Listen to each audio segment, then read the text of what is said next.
ஆண்டவரும் இரட்சகருமாகிய இயேசு கிறிஸ்துவின் இனிய நாமத்தில் உங்கள் யாவருக்கும் அன்பின் வாழ்த்துக்களை தெரிவித்துக் கொள்கிறேன். அருமையான தேவ பிள்ளைகளே, புதிய நாள் புதிய நம்பிக்கை தின தியானத்தின் மூலமாய் இந்த நாளில் கூட உங்களை சந்திப்பதில் நான் மிகுந்த மகிழ்ச்சி அடைகிறேன். அல்லேலூயா.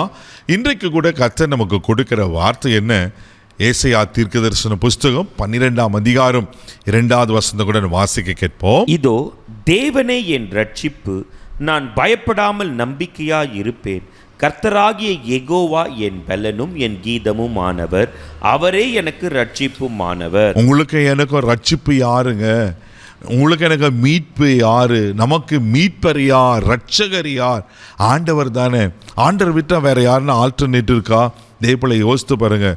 அவர் உங்களுக்கு ரட்சகரா, அவர் உங்களுக்கு மீட்பரா இருக்கிற வரையிலும் நீங்கள் பயப்படணும்னு அவசியமே இல்லை, நீங்கள் கலங்கணும்னு அவசியமே இல்லை. அவர் எல்லாவற்றையும் பார்த்து கொள்கிற தெய்வனாக இருக்கிறார். ஒருவேளை இந்த வருஷம் எப்படி இருக்குமோ, இந்த மாதம் எப்படி கிடப்பனோ, இவ்வளோ பெரிய பிரச்சனை இருக்கு, இந்த பர்சனை நான் ஃபேஸ் பண்ணுமே, இந்த பிரச்சனையை நான் சந்திக்கணுமே, ஒருவேளை பலவிதமான நெருக்கங்கள் உங்களை ஒருவேளை ஆரம்பத்திலேயே உங்களை பயமுறுத்தி கொண்டிருக்கலாம். பயப்படாதீங்க. உங்களுக்கு ஒரு ரட்சகர் இருக்கிறார், உங்களுக்கு ஒரு மீட்பர் இருக்கிறார். அவர் எல்லாவற்றையும் பார்த்துக்கொள்வார். ஆமென். இங்கே சொல்லப்பட்டிருக்கு, தேவனே என் ரட்சிப்பு, நான் பயப்படாமல் நம்பிக்கையாக இருப்பேன். அவர் எனக்கு ரட்சகரா, மீட்பரா, ரட்சிப்பா இருக்கிறனால நான் பயப்படாமல் அவர் மேலே நம்பிக்கையாக இருப்பேன். பயப்படாதீங்க தேவப்பிள்ளைகளே. அல்லேலூயா.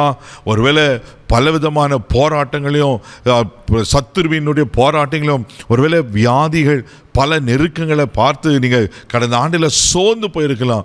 ஒருவேளை இந்த வருஷமா அப்படி ஆயிடுமா, இந்த வருஷமா அந்த பிரச்சனை வந்துடுமா, இந்த வருஷமா அப்படியேப்பட்ட இழப்புகள் வந்துடுமா அப்படின்னு நீங்கள் கலங்கியிருக்கீங்களா? பயப்படாதீங்க. போன வருஷத்தோடு முடிஞ்சிச்சு.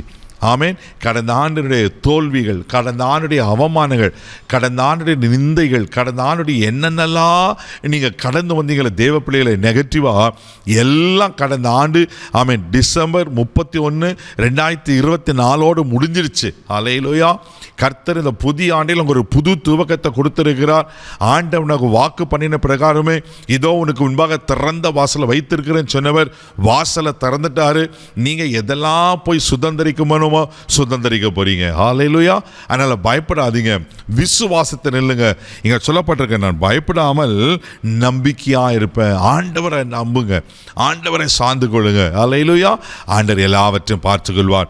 அது மாத்திரம் இல்லாம கர்த்தராகிய யெகோவா என் பலனும் என் கீதமானவர், அவரே எனக்கு ரட்சிப்புமானவர். அவர் தாங்க உங்களுக்கு பலன், அவர் தான் உங்களுக்கு பலன். அவர் உங்களுக்கு பலனா இருப்பார்னா அவரே உங்களுக்கு கீதமானவர். அப்படின்னா நீங்க நல்லா கர்த்தரை பாடி துதித்து ஆராதித்து ஏதோ பக்கத்தையும் கவலைப்பட மாட்டீங்க. ஆமென். கர்த்தரே நீங்க நல்லா ஃபோக்கஸ் பண்ணி கர்த்தரை சார்ந்து கர்த்தரை ஆராதித்து துதித்து கொண்டிருப்பீங்க. தேவப்பிள்ளை ஒன்று சொல்லட்டுங்களா? இந்த வருஷத்தில் நீங்கள் எவ்வளோ கர்த்தரை பாடி துதித்து ஆராதித்து அவர் நாமத்தை மகிமைப்படுத்தி ஆமென் அவரோடு கூட நீங்கள் ட்ராவல் பண்ணுறீங்களோ அந்த அளவுக்கு உங்கள் பலன் அதிகரிக்கும். அல்லேலூயா. அவரே உங்களுக்கு பலனாக மாறிடுவார். அப்போ அவர் உங்களுக்கு பலனாக இருக்கும்போது எந்த சத்துரு வந்தாலும் நீங்கள் பயப்பட மாட்டீங்க. ஆமென். சங்கீதத்தின் புஸ்தகம் 56ஆம் சங்கீதம் 3ஆம் வசனம் 4வது வசனம் வாசிப்பீங்கன்னா சங்கீதக்காரன் இப்படியா சொல்லுகிறார், வாசிக்க கேட்போம். நான் பயப்படுகிற நாளில் உம்மை நம்புவேன், தேவனை முன்னிட்டு அவருடைய வார்த்தையை புகழுவேன். தேவனை நம்பி இருக்கிறேன், நான் பயப்படேன். மாம்சமானவன் எனக்கு என்ன செய்வான்? மனுஷன் உனக்கு என்ன செய்வான்? ஆமே. மனுஷன் உங்களுக்கு ஒன்றும் செய்ய முடியாதுங்க. மனுஷனுக்கு என்ன செய்வான்னு நீங்கள் சங்கீதக்காரன் கேட்குறாரு. உங்களுக்கு யாரும் ஒன்றத்தோட உங்கள் கிட்டவே வர முடியாது, உங்களை தொட முடியாது. கர்த்தரே உங்களுக்கு துணையாக இருந்து கர்த்தர் உங்களை பாதுகாத்து அவங்கள அற்புதமாய் நடத்த உண்மையில் இருக்கிறார். இந்த 2025 மாதத்திரமில்லை தெய்வ பிள்ளைகளே, உங்கள் வாழ்நாளெல்லாம் அவர் உங்களை நடத்துவார். பயப்படாதீங்க. ஆமென். அவர் உங்களுக்கு ரட்சகரா, மீட்பராக இருக்கிறாரு. பயப்படாதீங்க. அவரை நம்பி அவரை புகழ்ந்து அவரை பாடி ஆராதிங்க. எல்லாம் கர்த்தர் பார்த்து கொண்டு உங்களை ஜெயத்தை கட்டளிடுவார். கண்களை மூடி நம்ம ஜெபிக்கலாம். அன்பு தகப்பனே, உமக்கு நன்றி சொல்லி துதிக்கிறோம், ஸ்தோத்திரிக்கிறப்பா. நீர் தானே எங்கள் ரட்சகர், நீர் தானே எங்கள் மீட்பர் ஆண்டவரே. அப்போ நாங்கள் ஏன்ப்பா பயப்படணும் ஆண்டவரே?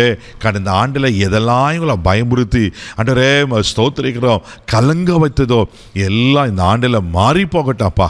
உங்களை சார்ந்து ஆண்டவரே உங்கள் நாமத்தை புகழ்ந்து ஆண்டவரே ஒவ்வொரு நாளும் உங்கள் பலத்தை பெற்றுக்கொள்ள உதவி செய்யும்.